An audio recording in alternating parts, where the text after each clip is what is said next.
Jésus dit, tes peurs vont s'apaiser.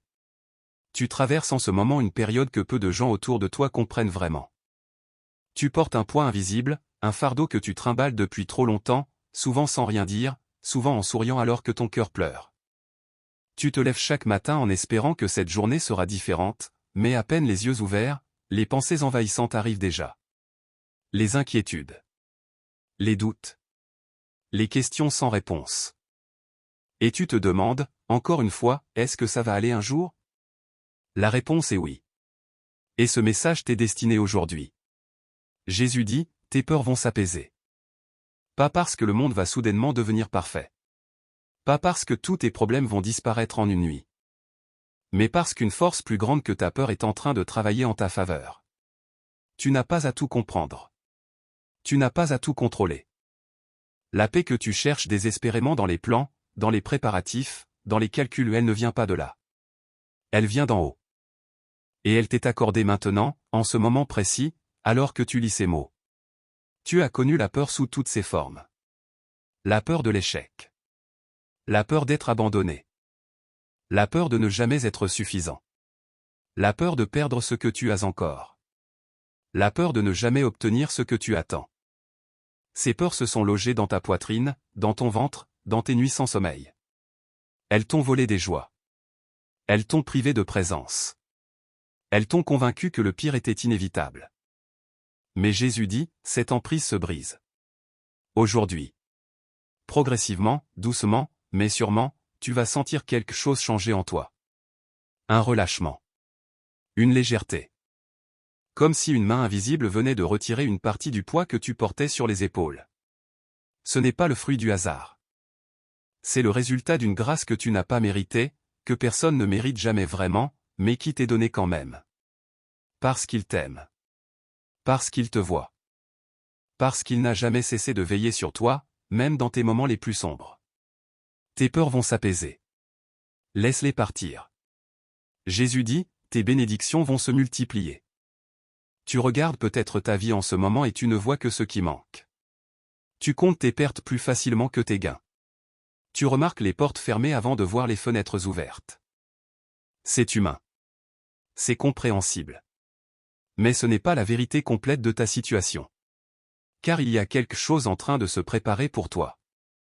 Un mouvement souterrain, invisible à l'œil nu, qui s'apprête à éclater à la surface. Des bénédictions qui ont été retardées mais jamais annulées. Des faveurs qui cherchaient le bon moment. Des portes qui attendaient que tu sois prêt à les franchir. Jésus dit, ce qui te semblait bloqué va commencer à bouger. Ce qui semblait stagnant va recommencer à couler. Comme une rivière après l'hiver, lorsque la glace fond et que l'eau reprend sa course naturelle, ta vie va reprendre son élan.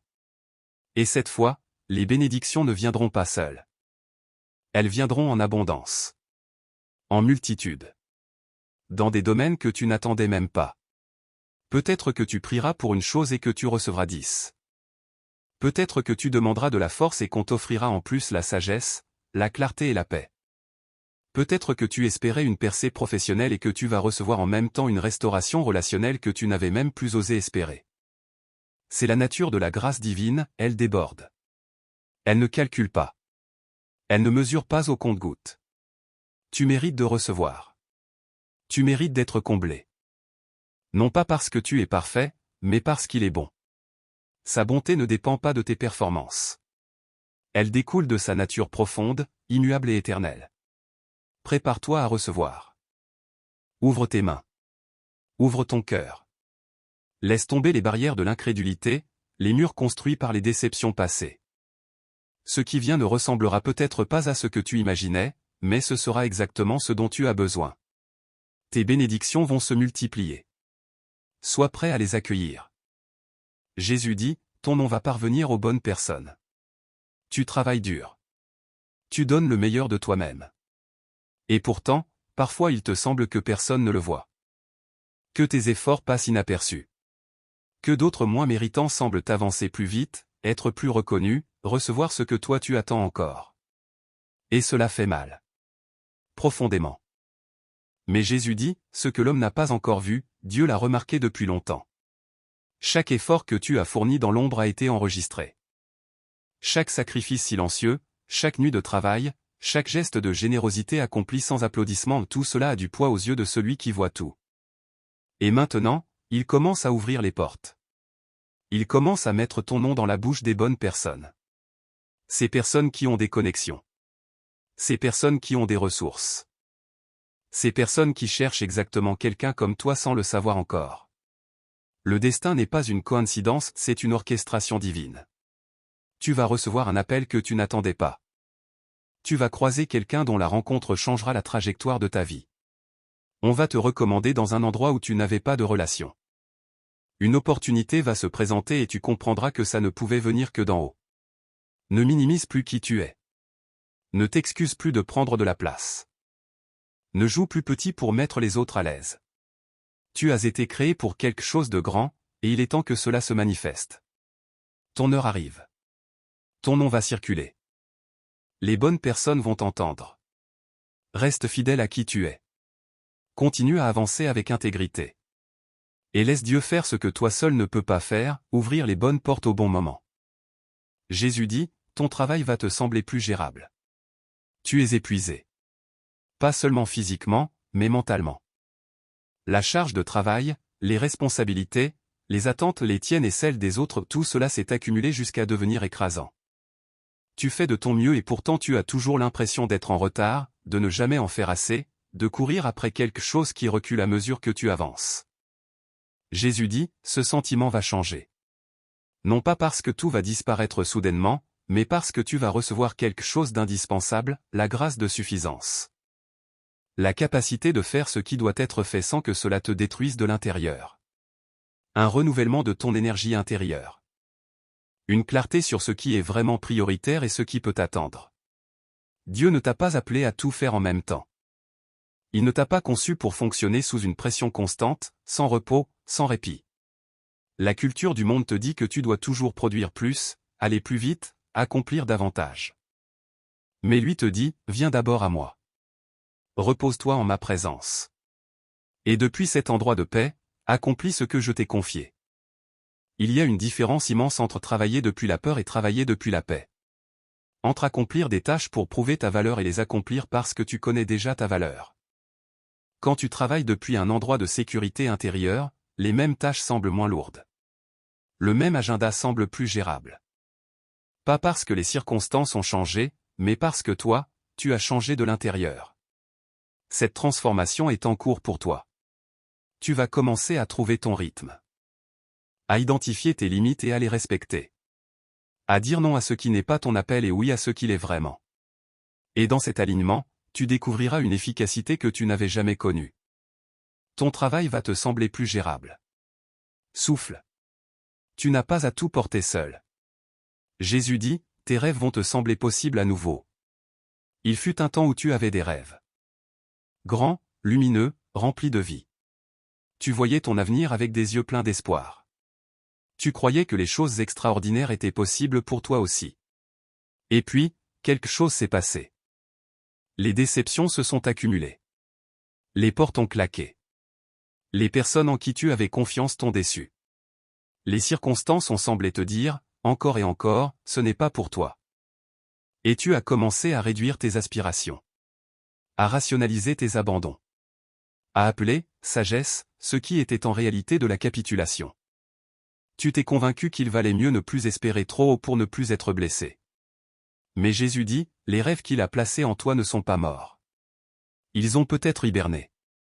Ils ont peut-être été mis en veille sous le poids de la douleur et de la déception. Mais ils sont toujours là, comme des braises sous la cendre, attendant un souffle de vent pour se rallumer. Ce souffle arrive maintenant. Il dit, ose regarder à nouveau vers tes rêves. Non pas avec l'arrogance de celui qui pense tout mériter, mais avec l'humilité de celui qui sait que Dieu est capable de l'impossible. Ces rêves ne t'ont pas été donnés pour te torturer. Ils t'ont été confiés parce qu'il a vu en toi la capacité de les porter, de les nourrir et de les manifester. Peut-être que la forme changera. Peut-être que le chemin sera différent de ce que tu avais imaginé. Mais la destination, la profonde aspiration de ton cœur, celle qui résiste à tous les abandons, celle-là est réelle. Et elle est toujours d'actualité. Tes rêves vont te sembler possibles à nouveau. Ne les enterre pas encore.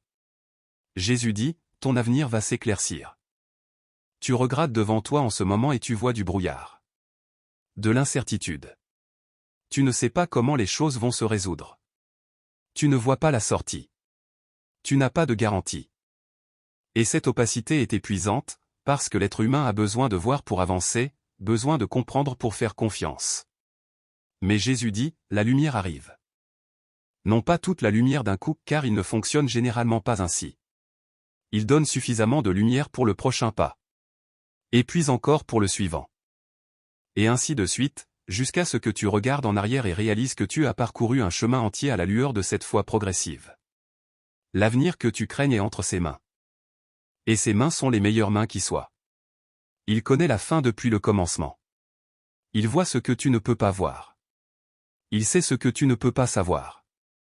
Et il dit, fais-moi confiance avec ton avenir. Non, tu ne peux pas tout prévoir. Oui, il y aura encore des surprises, des détours, des moments de confusion. Mais il y aura aussi des percées inattendues, des joies non planifiées, des rencontres providentielles, des retournements de situations extraordinaires. Ton avenir n'est pas un désert, c'est un territoire promis, encore à explorer. Et il va s'éclaircir. Progressivement, les pièces du puzzle vont commencer à s'assembler. Les décisions difficiles vont devenir plus claires. La direction va émerger. Et tu vas te souvenir de ce moment, de ce message, et tu diras, je savais que ça allait aller. Ton avenir va s'éclaircir. Continue à avancer.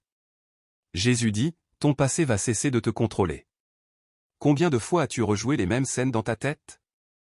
Combien de fois t'es-tu dit que si tu avais fait différemment, si tu avais dit autre chose, si tu avais choisi autrement, ta vie serait meilleure aujourd'hui? Le passé, avec ses regrets, ses hontes, ses blessures non guéries, a une façon terrible de s'imposer dans le présent. Il s'installe dans tes décisions, dans tes relations, dans ta façon de voir l'avenir. Mais Jésus dit, tu n'es pas prisonnier de ton passé. Ce que tu as traversé ne définit pas qui tu es. Ce qu'on t'a fait ne détermine pas ce que tu mérites. Ce que tu as fait toi-même, dans tes moments de faiblesse ou d'ignorance, ne signe pas ton destin pour toujours. Il y a une vérité profonde et libératrice dans les Écritures, il fait toutes choses nouvelles. Pas seulement quelques-unes. Pas seulement les petites. Toutes choses. Y compris les parties de ta vie qui te semblent irrécupérables. Y compris les relations brisées, les occasions manquées, les années que tu appelles perdues. La grâce n'efface pas le passé, elle empêche le passé de déterminer l'avenir. Elle casse les chaînes. Elle brise les cycles. Elle interrompt les schémas qui se répètent de génération en génération. Et elle dit, ici, maintenant, tout recommence. Tu n'as pas à continuer à porter la culpabilité de ce qui est terminé. Tu n'as pas à laisser les voies du passé dicter ta valeur présente. Tu as le droit de te libérer. Tu as la permission d'avancer. Tu peux poser ce poids et marcher plus léger vers ce qui t'attend. Ton passé va cesser de te contrôler. La liberté est disponible pour toi maintenant. Jésus dit, tes larmes vont cesser de couler pour les mauvaises raisons. Tu as pleuré trop souvent pour des choses qui ne le valaient pas. Pour des personnes qui ne te méritaient pas. Pour des situations dans lesquelles tu avais investi bien plus que ce qui t'était rendu. Pour des attentes que d'autres n'avaient jamais promis de combler. Pour des versions de toi-même que tu aurais voulu être et que tu n'as pas pu devenir à temps. Ces larmes étaient réelles. Elles témoignaient de ta sensibilité, de ta profondeur, de ta capacité à aimer et à t'engager entièrement. Ce n'est pas une faiblesse. C'est une beauté. Mais Jésus dit, ces larmes-là ont assez coulé. La saison du deuil pour ce qui n'était pas ordonné pour toi est en train de se terminer. Et une nouvelle saison s'ouvre, une saison où, quand les larmes couleront, ce sera de gratitude. D'émerveillement. De joie si profonde qu'elle déborde par les yeux. Ce sera pour les bonnes raisons.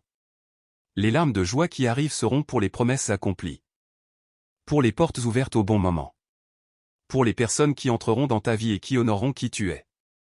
Pour les moments où tu regarderas en arrière et verras comment toutes les pièces s'emboîtaient parfaitement, même quand tu ne le comprenais pas. Tes prochaines larmes seront différentes. Elles seront le signe que tu as reçu ce pourquoi tu as attendu, prié, espéré dans l'obscurité. Elles seront le signe que la joie est revenue s'installer, pas en visite, mais pour de bon. Tes larmes vont cesser de couler pour les mauvaises raisons. Prépare-toi à pleurer de joie. Jésus dit, ta patience va être récompensée. Tu attends depuis si longtemps. Peut-être des mois. Peut-être des années. Tu as prié sans voir de réponse visible. Tu as cru sans avoir de confirmation tangible. Tu as continué à avancer alors que chaque signe extérieur semblait te dire d'abandonner. Et dans les moments les plus difficiles, tu t'es demandé si tu faisais fausse route. Si ta foi était naïve. Si tu n'attendais que le vide. Jésus dit, ta patience n'est pas de la naïveté. C'est l'une des vertus les plus puissantes et les plus rares qui soient. Dans un monde d'immédiateté, de résultats instantanés, de gratification rapide, tenir dans l'attente sans se durcir, sans abandonner, sans devenir amer, c'est une forme de courage extraordinaire. Et cette patience a du poids dans le monde spirituel. Elle construit quelque chose en toi que rien d'autre ne peut construire. Une profondeur de caractère. Une capacité à apprécier ce qui vient parce que tu as su attendre. Une sagesse que seul le temps de l'attente peut forger. Mais Jésus dit aussi, l'attente ne sera pas éternelle. Il y a une limite que tu ne peux pas voir mais qui existe. Un moment dans le calendrier divin où ce qui a été retenu va être libéré. Où ce qui a été semé dans les larmes va être récolté dans la joie. Ce moment approche. Il est plus proche que tu ne le penses. Continue à tenir. Continue à croire. Continue à faire ce qui est juste, même quand les résultats tardent. Ta patience sera récompensée. Non pas un peu. Abondamment. De manière à ce que l'attente ait du sens rétrospectivement. Ta patience va payer. Tiens bon. Jésus dit, tes percées vont arriver de manière inattendue. C'est souvent ainsi que Dieu fonctionne. Pas de façon prévisible. Pas selon les plans humains. Pas en suivant les règles du jeu telles que le monde les a établies. Il intervient là où on ne l'attendait pas. Il ouvre des portes qui n'étaient pas sur le radar. Il utilise des personnes improbables, des circonstances surprenantes, des timings déconcertants. Tu planifies peut-être une chose, et la percée vient d'une direction complètement différente. Tu cherches de l'aide là où tu en attends, et c'est un inconnu qui se présente providentiellement. Tu t'attendais à ce que ça vienne par un certain canal, et ça vient d'un endroit que tu n'avais jamais envisagé. C'est la signature de Dieu. Il se réserve la surprise. Il fait cela pour une raison, pour que tu saches que c'est lui. Pour que tu ne puisses pas t'attribuer entièrement le mérite de ce qui arrive. Pour que ta foi soit nourrie, étirée et confirmée. Pour que tu aies une histoire à raconter qui glorifie quelque chose de plus grand que toi. Jésus dit, prépare-toi à être surpris. Prépare-toi à te lever un matin et à voir que quelque chose a changé. Prépare-toi à recevoir un message, une opportunité, une rencontre qui va déverrouiller une situation que tu avais presque classée comme perdue. Tes percées ne sont pas annulées. Elles sont en route. Et elles arriveront au moment et de la façon que tu n'as pas planifié. Reste ouvert. Reste disponible. Reste éveillé aux signes de sa main dans ta vie. Tes percées vont arriver de manière inattendue. Ne ferme pas les yeux juste avant l'aube. Jésus dit, ta direction va avoir du sens. Tu es peut-être dans une période de confusion concernant ta vie. Tu te demandes si tu es sur la bonne voie. Si les choix que tu as faits ont du sens. Si tu es à la bonne place, dans la bonne relation, dans le bon travail, sur le bon chemin. Les doutes s'insinuent et te font remettre en question même ce que tu savais avec certitude il y a encore peu de temps. Jésus dit, la confusion n'est pas permanente. La clarté vient à ceux qui cherchent sincèrement. Et tu cherches sinon tu ne serais pas là, à lire ces mots. Il y a une direction pour ta vie. Elle n'est pas aléatoire. Elle n'est pas le fruit du hasard ou de tes erreurs accumulées. Elle a été pensée, préparée, ordonnée avant même ta naissance. Et elle est toujours valide, même si tu as fait des détours, même si tu as pris des raccourcis qui se sont révélés être des impasses. La beauté du chemin divin, c'est qu'il intègre les erreurs. Il ne les ignore pas, mais il les transforme. Il prend les détours et les retourne en expériences formatrices. Il prend les échecs et en fait des fondations. Il ne travaille pas malgré ton histoire, il travaille avec elle. Et bientôt, tu vas regarder ta vie et les pièces vont commencer à s'assembler. Tu vas voir comment ce que tu as vécu te préparait à ce qui vient. Tu vas comprendre pourquoi certaines portes ont fermé et c'était pour te diriger vers celles qui devaient rester ouvertes. Tu vas réaliser que tu n'étais pas perdu. Tu étais guidé. Ta direction va avoir du sens. Fais confiance au processus. Jésus dit, ton esprit va s'éclaircir. Le bruit mental est l'un des fardeaux les plus lourds de notre époque. Des pensées qui s'entrechoquent. Des scénarios catastrophes qui se construisent tout seuls. Des voix intérieures qui critiquent, comparent, condamnent. Des préoccupations qui tournent en boucle sans jamais se résoudre. Ton esprit est une arène de bataille, et tu y combats chaque jour sans trêve. Jésus dit, la paix qui surpasse toute compréhension est disponible pour toi. Pas la paix que le monde donne, celle qui dépend de l'absence de problème. Mais une paix qui coexiste avec les difficultés. Qui reste stable quand les circonstances vacillent. Qui garde la tête hors de l'eau même quand les vagues sont hautes. Cette paix est un don. Elle ne se mérite pas. Elle se reçoit. Elle vient quand tu lâches prise sur le besoin de tout contrôler, de tout comprendre, de tout résoudre par ta propre intelligence. Elle vient quand tu déposes l'anxiété aux pieds de celui qui a dit « Ne vous inquiétez pas ». Et quand elle vient, le bruit diminue. Les pensées intrusives perdent leur emprise. Les peurs qui semblaient si urgentes s'apaisent.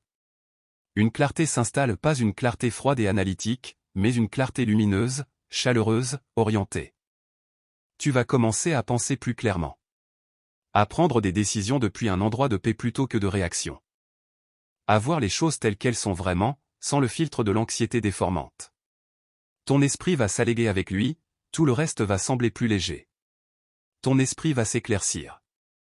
La paix t'appartient. Jésus dit, ta foi va se renforcer. Il y a peut-être eu des moments où ta foi a vacillé. Des moments où tu as douté non seulement des circonstances, mais de Dieu lui-même. Des moments où tu t'es demandé s'il était vraiment là, s'il entendait vraiment tes prières, s'il se souciait vraiment de ce que tu traversais. Ces doutes ne font pas de toi quelqu'un de mauvais. Ils font de toi quelqu'un d'humain. Mais Jésus dit, ta foi va sortir de cette saison plus forte qu'elle n'était entrée. Ce que tu traverses n'est pas là pour détruire ta foi, c'est là pour la purifier. Comme l'or qui passe par le feu et qui en ressort plus pur, ta foi passe par l'épreuve et en ressort plus solide, plus authentique, plus ancrée. La foi qui n'a jamais été testée est fragile. Elle tient quand tout va bien, mais elle s'effondre à la première tempête. Mais la foi qui a survécu au doute, qui s'est accrochée dans l'obscurité, qui a continué à croire malgré l'absence de signes visibles, cette foi-là est une forteresse. Et c'est ce qui se construit en toi en ce moment. Tu vas sortir de cette période avec une confiance en Dieu que tu n'aurais pas pu développer autrement. Tu vas avoir des témoignages qui nourriront ta foi dans les prochains défis. Tu vas être capable d'encourager d'autres personnes qui traversent ce que tu traverses maintenant, parce que tu auras la certitude expérientielle, pas seulement théologique, que Dieu est fidèle. Ta foi va se renforcer. L'épreuve est au service de ta croissance. Jésus dit, ton bonheur va revenir. Pas le bonheur superficiel, éphémère, dépendant des circonstances. Mais une joie profonde, stable, enracinée. Ce bonheur-là n'est pas une émotion, c'est un état d'être. Il peut coexister avec les difficultés. Il peut habiter un cœur qui pleure. Il peut illuminer une vie qui n'est pas encore parfaite. Tu te souviens peut-être d'une époque où tu riais plus facilement. Où les petites choses te comblaient. Où tu te levais avec l'envie d'affronter la journée. Et puis quelque chose s'est passé, progressivement ou soudainement, et cette légèreté a disparu. Remplacée par une lourdeur qui n'est pas la tienne mais que tu portes comme si elle l'était. Jésus dit, cette lourdeur ne t'appartient pas. Tu n'as pas à la garder. Et ce bonheur que tu croyais perdu n'est pas parti pour toujours, il était en pause, en attente de la saison qui lui permettrait de refleurir. Cette saison arrive.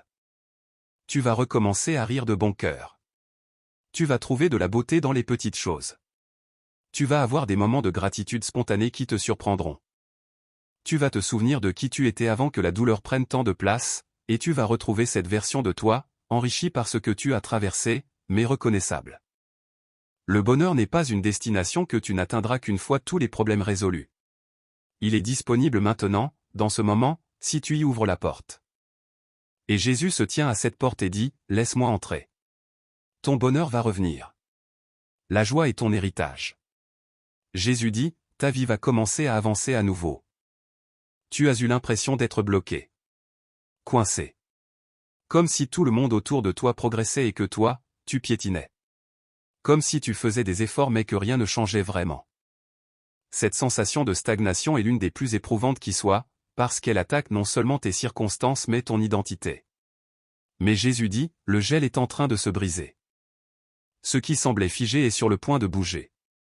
Il y a un déverrouillage qui se produit en ce moment même dans ton histoire, dans ton destin, dans les coulisses de ta vie que tu ne peux pas voir.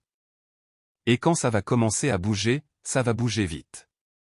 C'est souvent ainsi une longue période de silence, d'apparente inactivité, et puis soudain, tout s'accélère. Des opportunités qui arrivent en même temps. Des connexions qui se font rapidement. Des situations qui se débloquent les unes après les autres comme des dominos. Tu vas regarder en arrière dans quelques mois et tu ne reconnaîtras plus ta vie. Non pas parce qu'elle sera méconnaissable négativement, mais parce qu'elle aura changé si positivement, si radicalement, que tu auras du mal à croire que c'était là où tu en étais. Ta vie va commencer à avancer à nouveau. Le mouvement est en marche.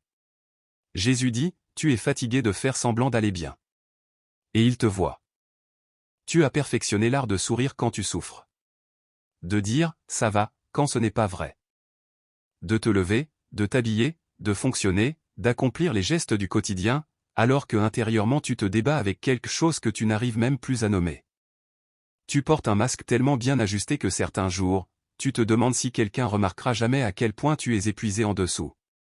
Jésus dit, je vois derrière le masque. Je vois la vraie toi, le vrai toi, pas la version performante, pas celle qui gère, pas celle qui tient. Je vois la version qui a besoin d'aide, qui a besoin d'être tenue, qui a besoin de déposer le poids une bonne fois pour toutes. Et cette version-là, tu n'as pas à avoir honte d'elle. Tu n'as pas à la cacher de moi. Tu peux venir à moi exactement comme tu es, fatigué, brisé, incertain, à bout. Je ne te demanderai pas de faire semblant. Je ne t'imposerai pas une liste de choses à accomplir avant de te soulager. Je dis simplement, viens. Il y a une libération profonde dans l'acte de cesser de prétendre. De te permettre d'être vulnérable, au moins devant lui, si tu ne peux pas encore l'être devant les hommes. De dire, je suis épuisé. Je n'ai pas toutes les réponses. Je ne suis pas fort en ce moment. Et c'est acceptable. Sa force se manifeste dans ta faiblesse. C'est une promesse. Pas une excuse pour rester dans la faiblesse indéfiniment, mais une réalité, quand tu arrêtes de te battre seul et que tu t'appuies sur lui, quelque chose se libère. Une ressource à laquelle tu n'avais pas accès tant que tu essayais de tout gérer par toi-même. Tu es fatigué de faire semblant d'aller bien. Arrête. Il te voit. Et il est là. Jésus dit, tu es épuisé de porter les responsabilités tout seul. Tu t'occupes des autres. Tu veilles sur ta famille. Tu portes les soucis financiers. Tu gères les crises. Tu restes fort quand tout le monde autour de toi s'effondre. Tu es le pilier. Celui ou celle sur qui tout le monde s'appuie, sans que personne ne se demande vraiment sur qui toi, tu t'appuies. Et à force d'être le soutien des autres, tu ne sais plus comment recevoir du soutien toi-même. Tu ne sais plus demander de l'aide. Tu ne sais plus t'autoriser à avoir besoin. Parce que tu t'es convaincu que si toi tu tombes, tout tombe. Et alors tu continues, coûte que coûte, même quand tes réserves sont vides, même quand tu n'as plus rien à donner. Jésus dit, tu n'as pas été créé pour fonctionner seul indéfiniment. Même lui, dans son humanité, s'entourait. Même lui se retirait pour se ressourcer. Même lui pleurait. Même lui demandait à ses proches de veiller avec lui dans les moments difficiles. Il n'y a pas de honte à avoir besoin. Il n'y a pas de faiblesse à admettre que la charge est trop lourde. La vraie force n'est pas de tout porter, c'est de savoir quand déposer et quand demander. Et Jésus dit, donne-moi une partie de ce poids. Pas demain. Pas après avoir tout résolu. Maintenant. Dépose-y maintenant. La logistique, les finances, les relations, les décisions impossibles, confie-les-lui. Pas pour te déresponsabiliser, mais pour ne plus les porter dans ta poitrine à 3 heures du matin quand tu ne dors pas. Tu n'as pas à porter tout cela seul. Tu n'as jamais dû le faire. Il était là depuis le début, attendant que tu lui fasses confiance avec le poids. Jésus dit, tu te réveilles déjà stressé. Et il veut que cela change. Le matin devrait être une renaissance. Une opportunité fraîche, un tableau blanc, un nouveau souffle. Mais pour toi, depuis trop longtemps, le réveil n'est pas une libération, c'est une plongée immédiate dans l'anxiété. Les yeux s'ouvrent et avant même que tu sois pleinement conscient, les préoccupations s'abattent sur toi comme une vague froide. Les pensées se précipitent. Les problèmes non résolus reprennent leur place dans ton esprit comme s'ils n'avaient jamais quitté. Et tu commences ta journée déjà à sec, déjà défensif, déjà en mode survie. Jésus dit, ce n'est pas ainsi que ta journée doit commencer. Il y a une pratique ancienne, profondément puissante, qui consiste à consacrer les premières minutes du matin à sa présence plutôt qu'aux problèmes. Avant de consulter ton téléphone. Avant de vérifier les messages. Avant de commencer à résoudre. Quelques minutes de silence, de gratitude, d'ouverture à sa voix. Ces minutes changent la coloration de toute la journée. Non pas parce qu'elles effacent les problèmes, mais parce qu'elles te rappellent qui est plus grand que les problèmes. Elles te repositionnent. Elles te donnent un ancrage avant que la tempête de la journée commence. Et progressivement, ce réflexe d'anxiété au réveil va diminuer. Pas parce que tu te seras forcé à ne pas penser aux problèmes, mais parce qu'une pensée plus puissante aura pris la première place, il est là. Il veille. Et aujourd'hui, comme tous les jours, il sera suffisant. Tu te réveilles déjà stressé. Mais cela est en train de changer. Une nouvelle façon de commencer les journées s'installe. Jésus dit, tu t'inquiètes de l'argent avant même de te lever. Il a entendu. Les préoccupations financières ont une façon particulière d'envahir l'esprit. Elles ne respectent pas les horaires. Elles se glissent dans les rêves, elles accueillent le réveil, elles accompagnent les repas, elles peuplent les nuits d'insomnie. L'argent, ou son absence, ou son insuffisance perçue, prend une place disproportionnée dans la vie de celui qui s'inquiète. Et tu connais cette place. Tu connais le calcul mental qui se fait automatiquement, combien il reste, combien il faut, combien manque. Tu connais la gêne de devoir refuser quelque chose parce que les moyens ne sont pas là. Tu connais la honte silencieuse, irrationnelle mais réelle, de se sentir insuffisant financièrement. Tu connais la peur de l'avenir matériel qui se superpose à tout le reste. Jésus dit, il n'est pas indifférent à tes besoins matériels. Contrairement à ce qu'une certaine spiritualité désincarnée pourrait laisser croire, il se soucie de ta réalité concrète, de ta capacité à nourrir les tiens, à honorer tes engagements. À vivre dans la dignité. Ses préoccupations ne sont pas trop prosaïques pour lui. Il a dit, je pourvois. Cherchez d'abord mon royaume, et tout le reste vous sera donné par-dessus. Ce n'est pas une promesse de richesse instantanée et garantie. C'est une promesse de provision. De suffisance. Du fait que quand tu alignes tes priorités avec les siennes, les ressources nécessaires trouvent leur chemin jusqu'à toi. Et il dit, la saison financière difficile que tu traverses n'est pas ton état permanent. Un déverrouillage est en train de se produire dans cette sphère aussi. Des ressources inattendues. Des idées créatrices. Des opportunités qui vont t'amener ce dont tu as besoin au moment où tu en auras besoin. L'inquiétude ne remplira pas ton compte en banque. La foi, elle, ouvre des voies que le calcul anxieux ne peut pas anticiper. Tu t'inquiètes de l'argent avant même de te lever. Il a entendu. Et il dit, je pourvoirai. Reçois maintenant tout ce qui t'a été dit. Ce n'est pas un hasard si tu as reçu ce message aujourd'hui. Il n'y a pas de coïncidence dans le royaume de Dieu. Ce que tu viens de lire était destiné à tes yeux, à ton cœur, à ta situation précise. Chaque phrase a été envoyée comme une flèche de vérité vers ce dont tu avais le plus besoin d'entendre. Tu es peut-être en larmes en ce moment. Ou en paix. Ou les deux à la fois. C'est normal. Quand la vérité touche quelque chose de profond, elle libère quelque chose. Elle casse quelque chose qui retenait.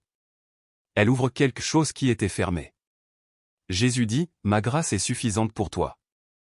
Ma force s'accomplit dans la faiblesse. Je suis le même hier, aujourd'hui et éternellement. Ce que j'ai fait pour d'autres, je peux le faire pour toi. Ce que j'ai promis, je l'accomplirai.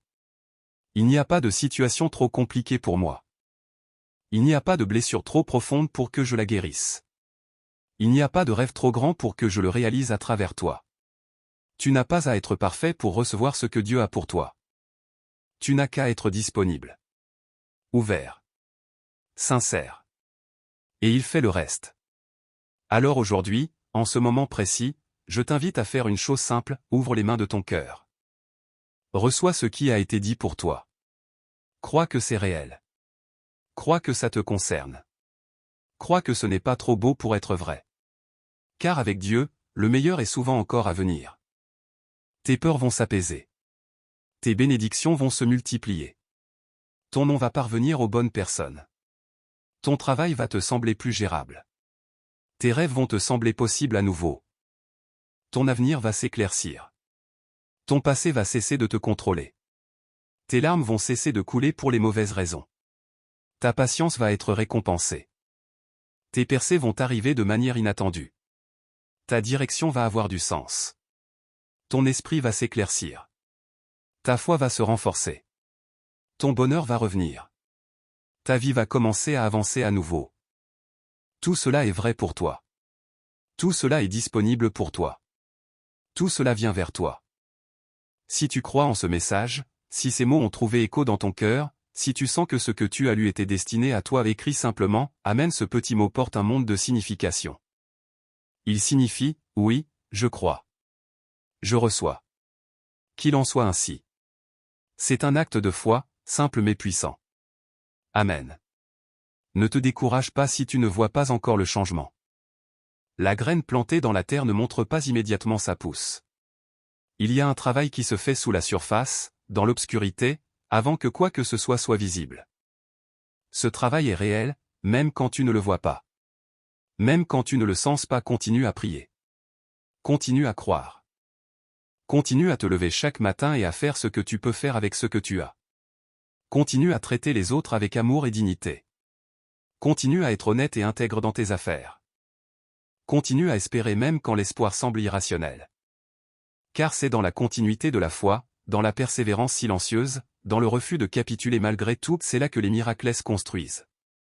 Pas dans les grandes déclarations. Pas dans les moments de ferveur émotionnelle intense, aussi beaux soient-ils. Mais dans la régularité humble et tenace de celui ou celle qui continue à croire, jour après jour, même dans le gris. Tu es quelqu'un comme ça. Tu ne serais pas là sinon. Et Jésus te dit, je t'ai vu. Depuis le début. Chacun de tes pas. Chacune de tes larmes. Chacune de tes prières. Chacun de tes abandons temporaires et de tes retours. Chacune de tes nuits blanches. Chacun de tes sacrifices non reconnus. Je n'ai rien manqué. Et la récompense de ta fidélité est visible ou invisible, publique ou intime et réelle. Elle arrive. Elle est en chemin. Reçois ceci comme une parole d'amour personnel, adressée à toi, aujourd'hui, maintenant, tu es aimé. Tu es vu. Tu es tenu.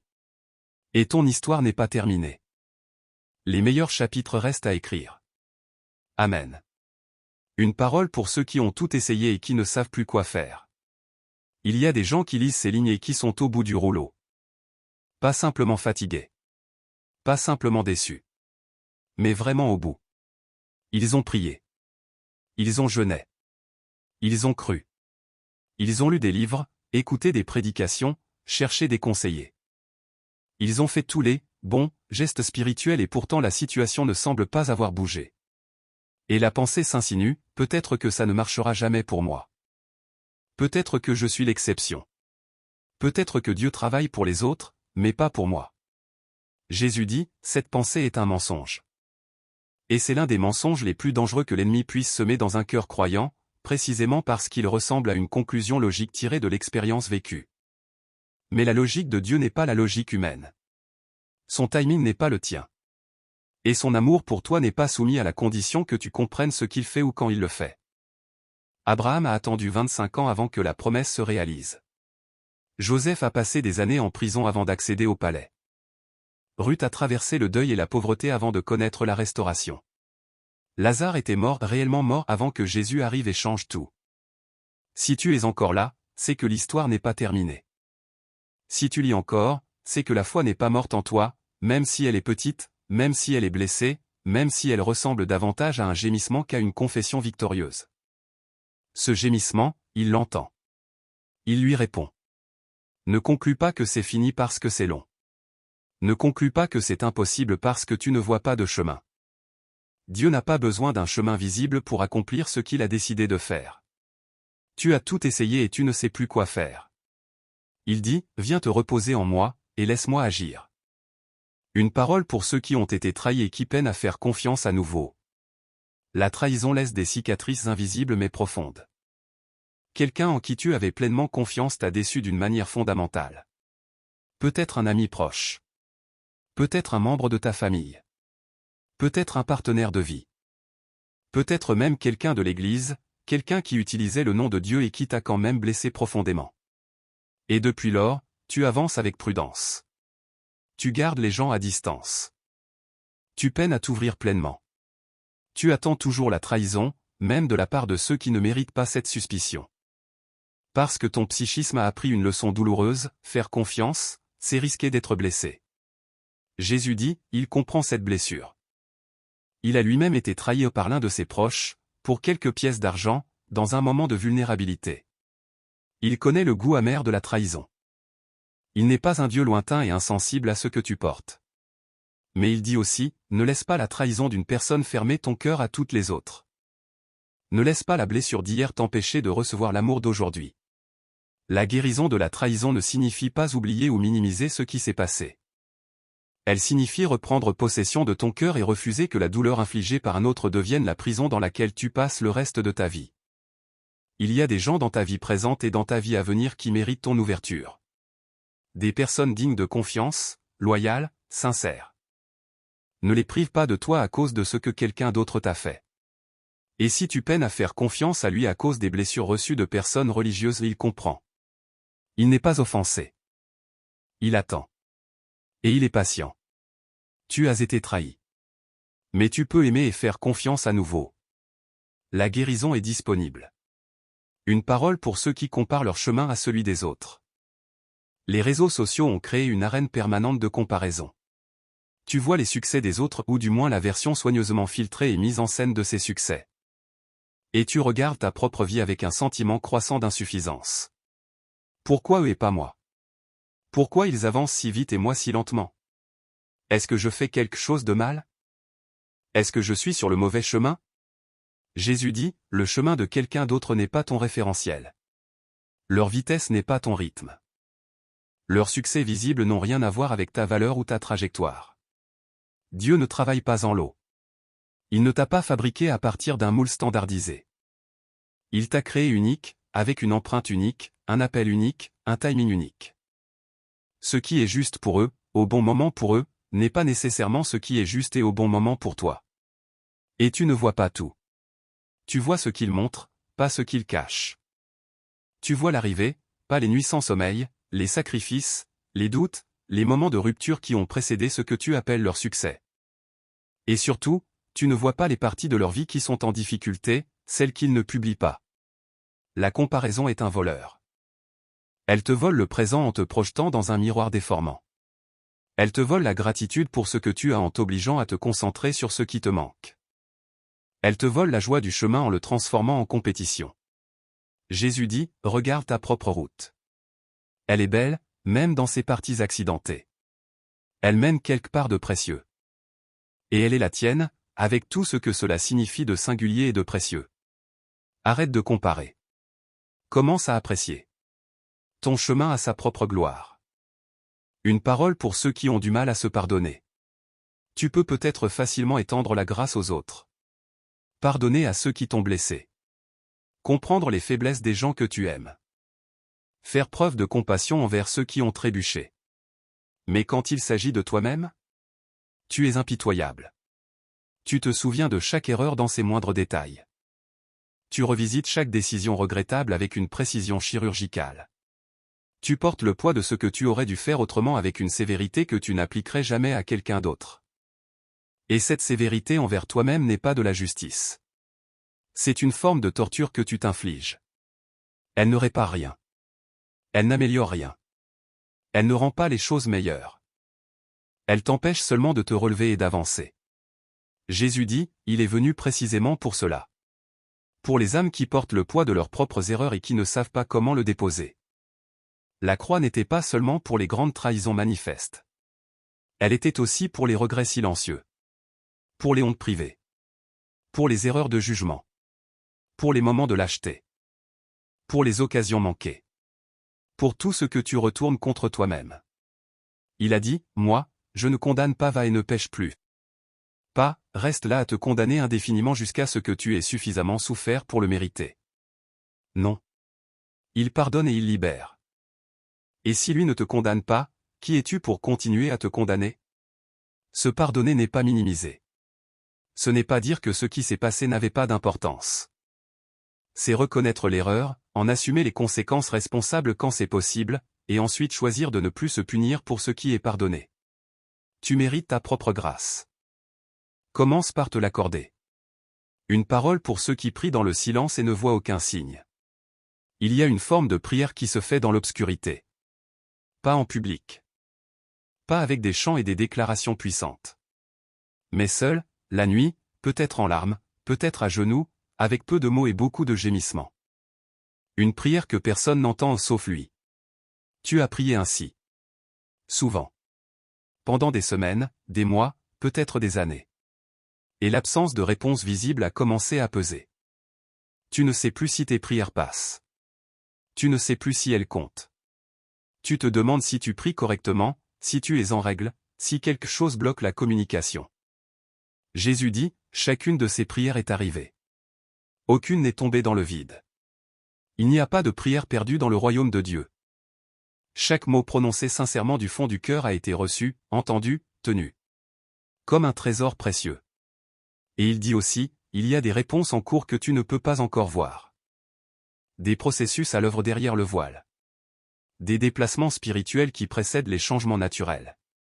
Un travail préparatoire qui doit être accompli avant que la manifestation soit possible. Ne juge pas l'efficacité de ta prière à ce que tu peux mesurer avec tes sens.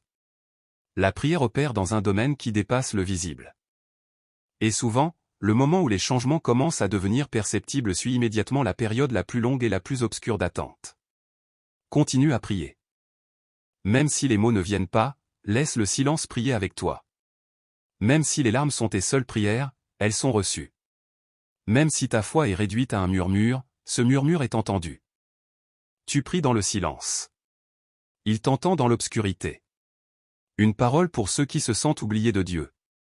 Ce sentiment est l'un des plus douloureux qui soit. Non pas la colère contre Dieu, non pas le doute intellectuel sur son existence, mais ce sentiment profond, viscéral, que tu as été oublié. Que les bénédictions que tu vois ailleurs sont distribuées selon un plan dont tu as été exclu. Que Dieu s'occupe de tout le monde, mais qu'il a, quelque part dans sa grande administration divine, raté ton dossier. Ce sentiment est compréhensible. Humain. Réel dans l'expérience qu'il représente. Mais Jésus dit, il est fondamentalement faux. Il dit, peut-on oublier un enfant qu'on porte? Même si cela était possible, lui ne t'oubliera pas. Ton nom est gravé dans ses paumes. Chaque cheveu de ta tête est compté. Chaque battement de ton cœur est connu de lui. Tu es vu dans une précision et une profondeur que l'intelligence humaine ne peut pas même concevoir. L'impression d'être oublié vient souvent des comparaisons, du silence apparent de Dieu dans une période difficile. Et de la nature humaine qui associe, pas de réponse visible, à absence d'attention. Mais ce raisonnement est incorrect. Son silence n'est pas son absence. Son délai n'est pas son refus. Il dit, je pense à toi continuellement. Je prépare quelque chose pour toi. Je travaille sur les détails de ton histoire avec une attention et un amour que tu seras émerveillé de découvrir. Tu ne es pas oublié. Tu es attendu. Et il arrive. Que ces paroles s'ancrent profondément en toi. Ce que tu viens de recevoir n'est pas une liste de vœux pieux. C'est une parole prophétique pour ta saison actuelle. Une parole qui t'a trouvé aujourd'hui parce que tu en avais besoin. Une parole qui porte la puissance de celui qui l'a envoyée. La parole de Dieu ne revient pas à lui vide. Elle accomplit ce pourquoi elle a été envoyée. Et ces mots qui ont atterri dans ton cœur aujourd'hui sont comme des semences. Certaines prendront du temps à germer. D'autres produiront des effets rapidement. Mais toutes sont vivantes et actives. Garde ce que tu as reçu. Reviens y relire quand les doutes reviendront, car ils reviendront. Rappelle-toi de ce que tu as ressenti en lisant, de ce qui a résonné, de ce qui a touché quelque chose de profond en toi. Ce n'était pas de l'émotion passagère. C'était une vérité qui te touchait. Et avance. Un pas à la fois. Un jour à la fois. Depuis la force de ce que tu viens de recevoir. Jésus dit, je suis avec toi. Toujours. Jusqu'à la fin des temps. Pas parfois. Pas quand tu mérites. Pas quand tu performes bien. Toujours. Dans les hauts et les bas.